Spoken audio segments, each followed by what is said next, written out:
Баршаңызға сәлем. Бүгін осындай жұмсақ үлпілдек болып тұратын нанды жасап үйренейік. Мені қолдап арнама тіркеліп кетулеріңізді сұраймын, ал біз бастаймыз. Бізге керек 1 кесе жылы сүт, 1 кесе жылы су, сұйық май немесе ерітілген сары май, тұз, ашытқы. Барлығын жақсылап араластырып, енді жұмсақ қамыр илеп аламыз. Енді иленген қамырымызды 1-2 сағатқа бетін жауып алып қоямыз. Міне біздің қамырымыз ашыды. Енді мен бұл қамырды 6 бөлікке бөлдім. Сіз өзіңіздің қалауыңызша бөлсеңіз болады. Өйткені мен кішкентай нандар істеймін. Егер сіз үлкендеу қылып істеп үйренген болсаңыз, 3 бөлікке бөлсеңіз де болады.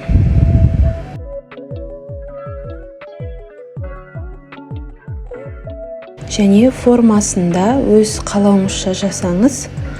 Осылай барлығын зуалап алдым да, тағы да 15-20 минутқа көтерілу үшін бетін жауып алып қоямыз. Ал бізде 15-20 минут өтті. Мен осындай кішкентай қылып жайып, табама жайғастырып алдым.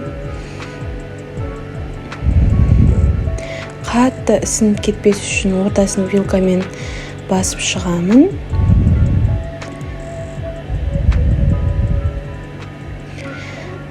Және бетіне мен жұмыртқа жақтым. Сіз негізі вариант көп. Су жақсаңыз да болады, сүт жақсаңыз да болады. Жұмыртқа мен сүтті араластырып жақса да болады бетіне. Кішкене күнжіт септім.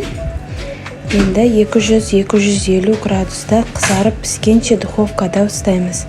Міне біздің нандарымыз дайын. Осындай жұмсақ болып шығады. Қараңыздар, қандай жұмсақ болып тұр.